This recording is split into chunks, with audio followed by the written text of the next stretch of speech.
You ever have one of those moments where you realize your dream of peace and quiet is about to turn into the weirdest war of your life?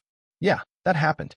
I bought this hillside place in Sandyvale County to get away from the rat race. All the fake authority, the endless rules people love to make just so they can break them when it suits them. I'd put in 15 years wrangling infrastructure projects across the Southwest, enough government contracts and city meetings to last 3 lifetimes. All I wanted was a place where the wind could actually drown out the sound of anyone telling me what to do. My wife, Ellie, our little girl, June, they felt the same. We found this solid stone house with a big wraparound porch, not a soul in sight. No HOA, just real, actual quiet. Or so I thought. First hint of trouble? Banana bread. Neighbors to the east, sweet old couple, handed it over with a side of whispered advice. Watch out for the HOA folks next door. I laughed it off. No way, not us. We're not in an HOA. Check the deed, check the county map. Still, you know how it is when someone who's seen a thing or two tries to warn you, and you just figure they're bored. Monday comes, and there's a shiny envelope in my mailbox. Silver Ridge Estates Compliance Board. Fancy. Inside, a pamphlet that looks like it belongs at a country club, and a line that said, attendance mandatory for all new residents of units 205 through 221. Our address is there, in bold. I'm a paperwork guy, so I double-check everything.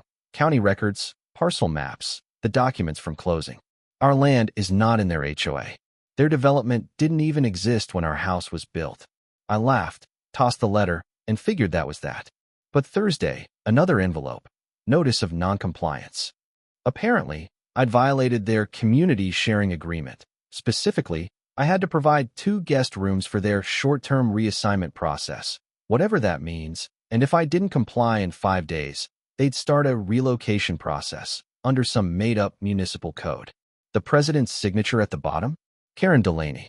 I remembered her, tight blazer, tighter smile, walking her dog like she owned the zip code.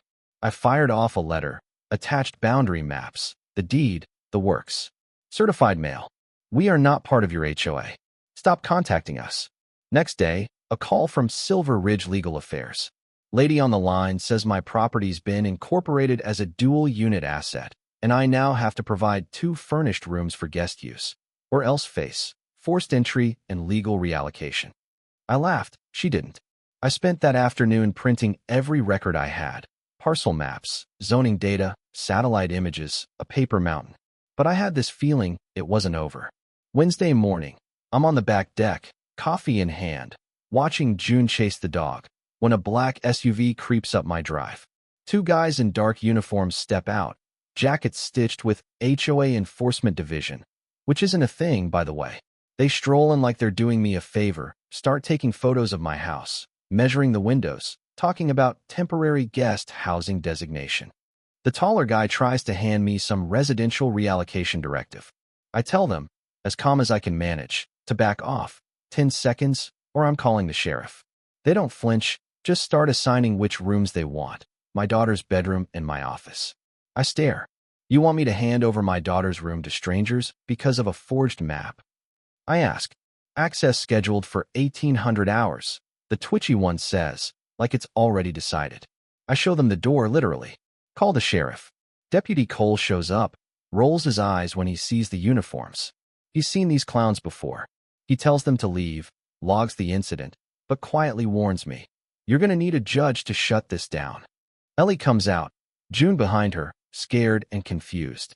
I spent that night locking gates, updating cameras, backing up footage. This was a siege, not a dispute. Next morning, I call Hector, a cadastral surveyor who's got no patience for HOA fiction. He scans the property, shakes his head. Someone had submitted a forged map to the county, lumping my lot into the Silver Ridge HOA as Unit 212B. That's not just HOA nonsense, that's fraud, Hector says. I have him prep a full report, historical GIS, municipal logs, everything. Meanwhile, I call Leah, my attorney friend who makes a hobby out of dismantling HOAs. By sundown, we filed for a restraining order, trespass complaint, and a rollback of the bogus GIS entry. But the rot went deeper. Leah hears from a county clerk. Her complaint is being flagged for review by Lynette Folsom, wife of the councilman who oversees housing. Karen Delaney's husband, chairs the subcommittee. It's a closed loop, and everyone's scratching everyone else's back. So we go higher, state auditor, the DA, even the HUD regional office. We submit everything, letters, video, maps, audio threats, the works. That weekend, another letter. Final compliance enforcement, Sunday 10 a.m. They're coming for the rooms, for real. Saturday, I set up every alarm, every camera, polished the Remington just for show. On Sunday morning, the SUV is back, 2 enforcers and Karen Delaney herself, white blazer and pearls. They try the side gate, locked, then the back fence. Out come bolt cutters. That's it. I flip the switch, sirens, floodlights, a booming, "You are trespassing." Karen freezes, one guy stumbles, the other just keeps coming. I step onto the deck, racking the shotgun. Karen's face, priceless. She screams about lawsuits, but doesn't come closer. I call state police, file for attempted forced entry, vandalism, violation of a restraining order. Trooper shows up, sees the footage, says this is going to the district investigator. I spend the next day building the biggest evidence packet of my life. Every letter, every photo, every second of video. I send it to the Attorney General, HUD, and every news outlet I can find. Here's where things get wild. A local news reporter bites, runs the story. My inbox fills with messages from people all over New Mexico, Arizona, Colorado, folks who've been through similar scams. HUD calls back. DOJ sends a field investigator. They talk to my neighbor, Miss Alvarez, who turns out is paying HOA dues because she got a letter, including her address by default. 5 houses on my street were secretly annexed. 2 had paid up, scared of getting sued. The story hits prime time. Private HOA accused of land grab. Federal investigators get involved. A grand jury subpoenas the municipal registry. Staff start flipping, admitting to routine boundary adjustments for gifts, iPads, airline vouchers, you name it. All courtesy of Karen's husband's charitable trust. The judge grants our injunction. HOA letters, threats, guest room nonsense.